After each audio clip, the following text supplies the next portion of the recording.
I think there's something that I need to address before we start this discussion, that simply being that the comic book form has come a long way from when it first started. It's important to mention this because the content that we're going to be diving into has in large part to do with the transformative platform of the comic book. The comic book itself has had this huge battle in terms of appearance. I mean, now a lot of people know the more noteworthy efforts in the medium and they've recognized true literary potential within the format, but in a time not too long ago, the comic book seemed like its days were numbered. The medium was in this position where it was really hard for it to be taken seriously. Both of the big two publishing companies were taking the extra steps to try and become a little more profound and a little more artistic, but it wasn't really enough because there was really only so much you could do in this serialized format. I mean, sure, writers were taking the work a little more seriously, but the format of the comic didn't seem to lend itself to being anything that could be greatly influential. These were, for the most part, serialized stories. These were still adventure pamphlets. Come back next time for the continuation of the next great adventure. Most noteworthy to look at, though, is the transformation of Batman at this period of time. You had this character that had gone through a number of transformations. He was a guy that had transformed between his original appearances in the 1940s as this dark detective that tackled the underbelly of society, and then with the onset of the Silver Age in a post-World War II America, we got the superhero. The Silver Age brought with it all the wacky antics that one could really find in a comic book. This character dressed as a rodent fighting gorillas or putting on this rainbow suit, and the insane villains he dealt with were equally as ridiculous. So in large parts, the comic book itself began to really be regarded as nothing more than entertainment. They were no different than a juvenile television series, which was kinda true because it was just silly antics by really, really fictional characters. So in that regard, the value of the comic book was considered lesser to other forms of entertainment that had the propensity to create art, real artistic vision, and comic books didn't really have that. It was a visual medium, sure, but with the onset of television and cinema, it was starting to become less apparent about just what a comic book could be besides fun entertainment. I mean, what merit was there in the comic book format? So, realizing the need to grow up a bit, comics reflected this nature. There was this conscientious choice to strive to be a little more relevant in society. Batman, this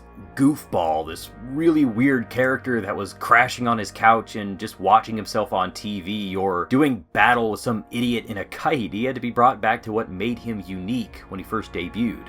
So we come to the 1970s, and with that we were brought to Dennis O'Neil and Neil Adams, a duo that really tackled the Caped Crusader in a way that was meant to bring him back to his roots. And it wasn't just Batman. The effort to try and become a bit more serious was happening all across DC over various titles, but Batman is interesting as a case because it was an effort of reverting back to what he was to begin with. His stories became a little more grounded than they were previously in the Silver Age. He was becoming more of a brooding detective again. He was tackling more relevant issues that redefined Batman on this personal level and as a vigilante and superhero. Even then though, I mean, this new Batman and new DC was reaching a wider audience, but there wasn't really this level of respect that comics were getting. The consensus for a long while was simply that comic books couldn't break free from their limitations. The superhero was synonymous with the comic book, so the format was relegated to being unable to escape from that rigid form and idea set forth, even if that wasn't the case. So the comic book's days seemed like they were numbered. Without the ability to truly show the evolution and relevancy of this medium, it simply didn't stand a chance. So something needed to change. There needed to be something that was a lot more free, a lot more unique in how it approached the format, from page layout and panels to narrative flow and just the overall structure.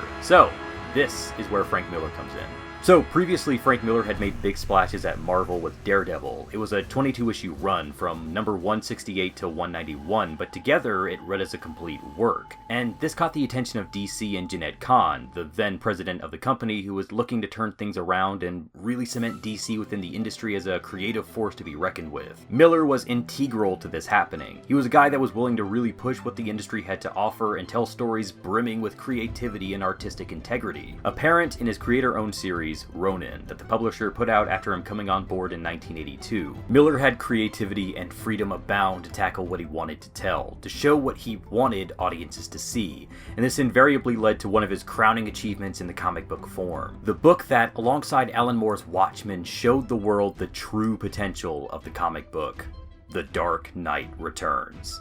Batman, as previously stated, had gone through huge transformations in the past to stay relevant to the landscape of the comic book. Batman, he was one of the legends in terms of superhero characters. He and Superman were these icons that had been around for ages, so there's figurative eyes staring down Miller's back because with a character this big, people are going to notice the work that gets put forth. So with a character this rich, this fantastical, and this legendary, another transformation needed to be set. He was already a character with no powers. He was a normal man living in a world where the supernatural was the norm, so there needed to be a step beyond that to make Batman even more relatable than before. Batman needed to be placed in a world that was realistic, something that people could latch onto and believe, so Miller's mind turned to the contemporary landscape of America at the time.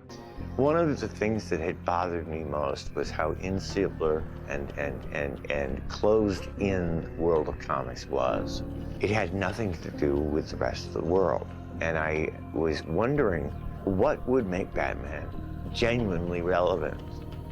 And I looked out the window. By laying down the framework of a world that people could see was real, was happening all around them, then the effort to go in and do something that could resonate on a deeper level began to present itself. The pieces began to line up. Batman was no longer a spry 20 or 30-year-old. He was 55 and tired. He wasn't this guy that was simply motivated to fight. He was a man that struggled to suppress the urge, the fire to just attack the injustices of the world. Batman was being brought into a new light where he could tackle issues that were prevalent in the lives of people reading these books. He was becoming a character that was far more understandable, more vulnerable and fallible than he had ever been before. And it didn't just end there. The Dark Knight Returns really strived to be something that stood out as not just a realistic and nuanced approach to Batman, but just comic books and superheroes in general. The story itself is a complete work. It's not some story sandwiched in between different runs on a character. This is a definitive end for Bruce Wayne, for Batman. So the progression in writing was different. The story stretched across the 4 books managed to tell a specific character arc. There was a deliberate pace that was maintained not just through dialogue and narration, but through panel layout. It wasn't simply enough to write the comic like it was a novel. Miller had to take advantage of the visual nature of the comic book, leading the reader through dynamic movement and explosive shots that actually felt like there was dramatic tension and build-up behind them. The deep shadows of the ink and the muted color palette both contribute to setting the general atmosphere of what's happening in a scene. It all adds a level of personality to the story. It makes it seem much more real, that much more believable, as the dingy streets of Gotham are barely illuminated and are awash in a sea of gray, browns, and blues, while the flamboyant, satirical commentary on American politics of the Reagan era is blindingly colorful, contrasting greatly with the real issues that Bruce has to deal with on the ground level. Both of these bringing a special flair of life to Miller's artwork and story, and you can thank inker Klaus Johnson and colorist Lynn Varley for that.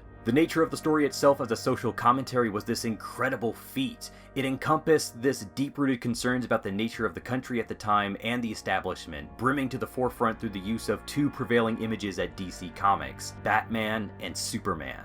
Even further, the story helped to explore on a deeper level the aspects of the superhero genre and the Batman mythology, creating this dichotomy between Bruce and his villains, a split in personality between who he escapes into and the raging force that threatens to burst out. Robin's relationship with Batman, his need for a family, and trust in those outside of himself as a solitary figure, these were all elements explored and expanded upon, and several parts of it have since then been incorporated and explored even further upon by other writers. The whole intense Batman-Joker relationship comes from Miller's work with the character.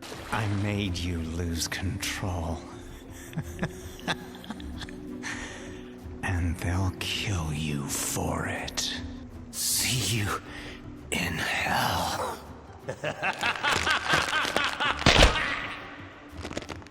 Dark Knight Returns was a new way to look at the medium. It was an effort to show the world just how much there was here, everything that comics could become and everything that they had to offer as honest-to-God pieces of literature. Done with a superhero character, no less, a concept that many people had simply written off. But Miller had revitalized Batman in a way that gave a message as to how much more there could be behind these characters, how they could become more than just icons. They could become figures to be explored and studied. The ability to show how much the superhero could be deconstructed and rebuilt served as a means to indicate how much more could be done even outside of them. How there was no rigid structures and bylaws that needed to be followed. The comic book form had innovation and capability behind it. Dedicated writers and artists were working in this medium. They could pose interesting questions and thematic framing through the tools that were at the disposal of the form. It wasn't just some entertainment piece, it was a medium that had just as much to say as cinema or the printed novel. It just had its own way of doing so, just like those aforementioned ones. The Dark Knight Returns is a lot of things. It's a commentary, it's the culmination of a character, it's the deconstruction of a genre, but more importantly, it's the heralding of a new age of comics. A new way to approach story and structure, to create awareness that it was a medium that could indeed create art. It's a lot of things, and that's only one of the many reasons it stands today still as one of the greatest achievements of the comic book industry. And it all came together when some skinny kid from Vermont took on Batman.